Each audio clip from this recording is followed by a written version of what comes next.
And finally, to health matters, where an estimated 150 to 80,000 women are affected by the obstetric fistula in Nigeria yearly due to complications that occur during childbirth. Our health correspondent, Kemi Balogun, reports that this preventable and treatable complication is still prevalent in Nigeria due to the existence of social-cultural beliefs, poverty, and poor healthcare services.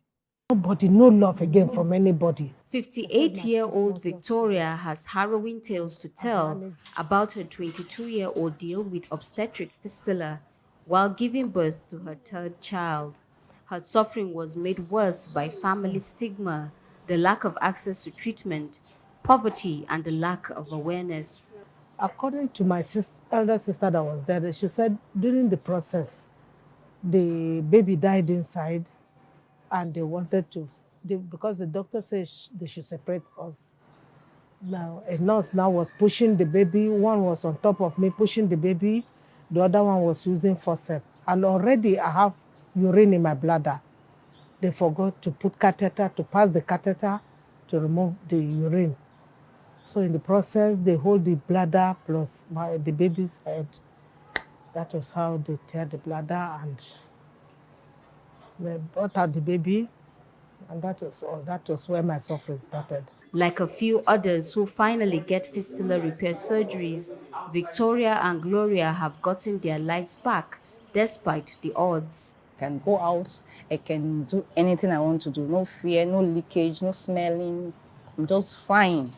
I can go on a long journey. I can eat whatever I want to eat. Last year, the operation was done.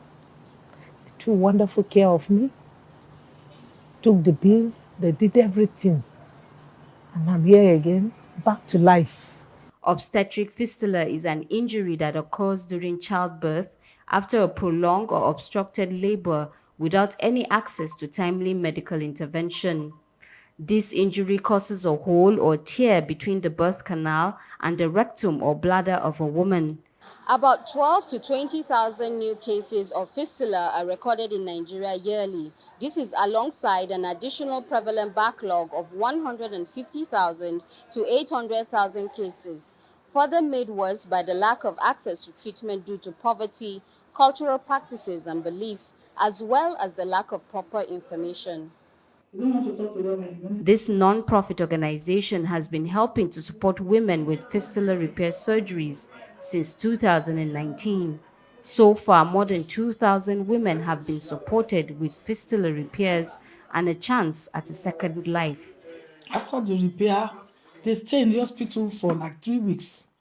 Some stayed for 6 weeks, some stayed for 5 weeks. It depends on the condition of the woman.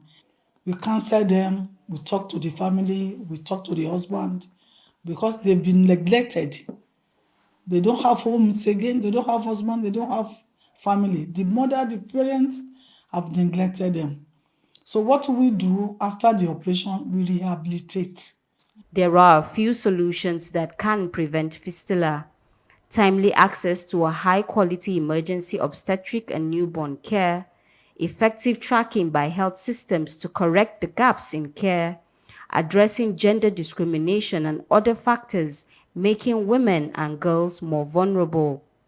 With the country's estimated annual 40,000 pregnancy-related deaths, the nation accounts for about 14% of the global maternal mortality, placing it among the top 10 most dangerous countries in the world for a woman to give birth. Kemi Balogun, TVC News, Abuja.